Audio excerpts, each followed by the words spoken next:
In this video, I'm going to talk about 7 false beliefs about print on demand that may be holding you back from success. Let's go.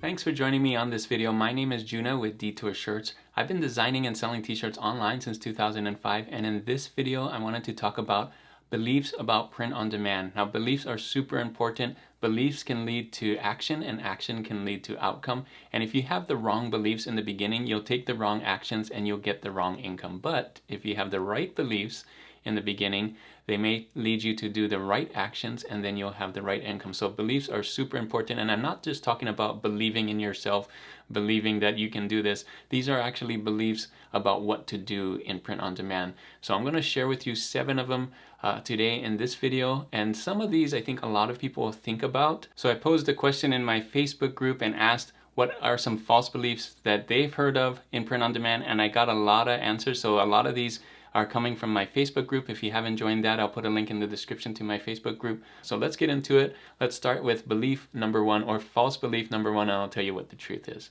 So false belief number 1 is uploading lots of designs will guarantee sales instantly. Now, I think a lot of people are under the impression that all you need to do for print on demand is just upload a ton of designs, hundreds and hundreds of designs, and sit back and get some passive income. Now, part of this is true. The part is you do need to upload a lot of designs, but they need to be quality designs. Now, one way to think about this is to kind of do the analogy of playing basketball or shooting free throws. So if you're starting print on demand and just throwing up designs up on the internet, it's like having a basketball and just throwing it in the air, not knowing where the basket is. So you're going to have to do some research and know where to throw your ball, what kind of designs to make, at least what niche to go after and things like that. So research is super important, and then you have to practice, right? Someone cannot just grab a basketball, get on the free throw line and start chucking balls and hope that a lot of those will go in. Over practice, over time, people will get better and better, and then you'll get more shots in, right? Just think of the lots of shots in the beginning as practice, and as you get better and improve your design and improve your techniques and research and things like that, then you'll get better. So part of this is true. Yes, you do need to upload a lot of designs, but that's only part of it. So make sure that you do your research, make sure that you're getting better at design, make sure you're getting better at titles and all of these things. So the reality is uploading lots of designs is important only after you know what kinds of designs to upload and what kinds of niches to go after and doing the research. So false belief number 2 is I like this design, so other people will, and they will buy it. Now, this can be true sometimes, but this isn't always true, especially if you've never designed a t-shirt before, especially if you don't wear t-shirts. Most people, if they are not doing t-shirts or haven't done t-shirts before, really don't know what other people like. It takes time and skill to learn and research to learn what people actually want to wear. And I see this a lot in the beginning. A lot of people don't even wear t-shirts. They just wear blank color t-shirts, and they think when they design theirs that, oh yeah, somebody would wear this, I would wear this, so other people would want to buy it. Let the data be your friend. Do some research. Look around what other people are doing on their sites. Go to stores like Target or Hot Topic or things at the mall, or go online and see what they're selling on Amazon. The research will show you what people actually want to buy. So there's so many different ideas out there. Just because you like the design doesn't mean that everybody in the world will like it. Sometimes that works out in your favor. Sometimes you may have the eye for it, especially if you're the customer and you're the kind of person that likes to buy these kinds of designs, then that may work out for you. But if you're someone that's never designed a t-shirt before and have never worn a t-shirt like the one you're designing before, you may be wrong. So that's what I would suggest for this false belief, is let the research be your guide. False belief number 3 is I have to choose one niche to be successful. Now, you can choose one niche and you can be successful with one niche, but you don't have to choose just one. I think a lot of people kind of narrow it down to one because it is a lot easier to just focus on one and just go hard on that one and kind of use your Instagram and social media and things like that to just niche down on one thing. But the problem with that is you may have picked the wrong niche. So what I would suggest is to do a lot of different niches and try and figure out which niche is good for you, but the other one works as well. So there, you can be successful both ways. You don't have to pick one niche to be successful. One niche works because you can be more focused and drive traffic that way, but just be careful of picking the right niche. Do the research, make sure that you can design for that niche, there's an audience there, and so on. So the real belief is you can do both. You can do niche specific or you can do broad, but just follow the data. Again, data is king. Do your research, see what works and what doesn't, and then pivot and figure out what to do next. So false belief number 4 is I can just copy what the best sellers are doing to get sales. So this one is very popular because one way to find out what's working is to see what's selling, and when you look at the best sellers, you think, oh, these are the best sellers. Maybe if I do that, I'm going to get some sales. Now, the problem with this is they are the best sellers. So if you're trying to copy them, they're still going to be at the top and you're going to be on page 2, page 3. And if everybody copies them, you're going to be in a big competition. So it's really hard to do that. What I would suggest is to look what the best sellers are doing, but do something totally different, maybe in that niche, maybe give you some inspiration on what to do, but don't straight up copy them. That's not going to work. In fact, it's probably going to give them more sales because they're going to be at the top, and people will see all the different designs and they'll see this one that has the most sales and has the most reviews. People are going to buy that one anyway. So use them as inspiration on what kind of things are trending. Maybe it's holiday season, so you're going to have to do holiday stuff, or maybe it's election season and you're going to do it, but don't copy them directly. Don't even try and just tweak things a little bit. Come up with your own stuff for a niche. Do some research and things like that. So it's better that you try and make your own stuff and try and come up with your own ideas so that people will want to buy your stuff that's original, and you can start building a brand that way. False belief number 5 is I don't have the right equipment to do print on demand. I have a slow computer, a slow PC, and I don't know if I can do it.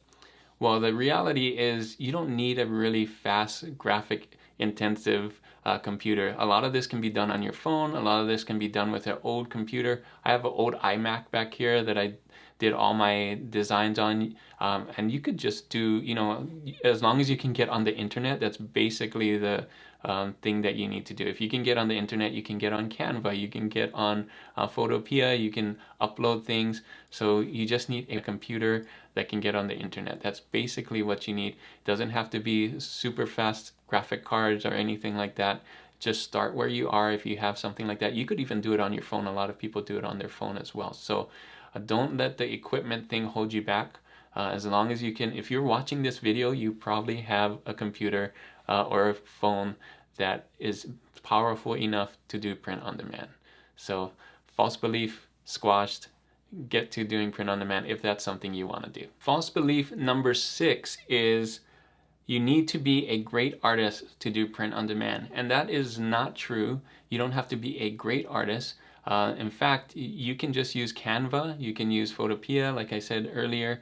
A lot of that has the graphics in there. You just have to learn some basic layout things, and I teach that here on my channel. Go watch some videos. I have a lot of those in there. I'll put some in the description. But if you're not an artist or you don't feel like putting that together, you can also hire out. A lot of people use print on demand and hire out designs. So many people on Fiverr and things like that will actually do the designs for you. I know a lot of people that do this as well. They like the business side of print on demand. They want to make sure that it's uploaded correctly and things like that, and they still make a profit by having somebody else draw for them or do for them. You can get a lot of these on Fiverr and Upwork and things like that. So search on the internet, on YouTube. There's lots of people that do videos for that. I draw my own and I do my own design, but that doesn't mean that you have to do that. So you don't have to be an artist. You don't have to be a great artist for one. You can start small and learn learn as you go with Canva and different free tools like that. Or you can hire out as well. So this false belief is squashed. You can do it without being a great artist. So false belief number 7 is that print on demand is totally passive. Now, it is passive in a sense that you can make money while you sleep. You can make money while doing a 9 to 5. You can make money while on vacation.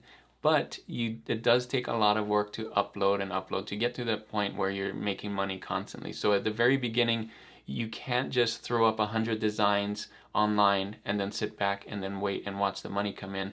You have to do your research. This is just like the false belief number one, where just throwing up balls and don't know where it goes, right? The basketball analogy. So you really have to work at this and figure out what actually works and sells. And once that's going, you have to keep adding more and more t-shirts, or else your sales will start dropping. Now, you could let this go. I know some people who have put designs up, lots of designs up, and just let it go and haven't done anything for a year or two, and they still get some income. It's just not as much income as they had before, right? The sales will start dropping. The things that were bestsellers are not bestsellers anymore. So you may go from making $200 a month to $20 a month over time, right? Because it's gonna go like that. So there is some passiveness to it. If you want to take a break, you can. The nice thing that I love about print on demand is that I can do it on my own time. So it really works well with a 9 to 5. It's a great side hustle because you can do it on the weekends, you can do it after work, or you can do it in the morning, or whatever you want, whatever schedule works for you. It's not like a side job where you have to clock in and out. You make your own time. So in a way, it is kind of passive, but it's not fully passive like some people think of it, like stocks, where I just put a bunch of money in there and then just watch it grow over time.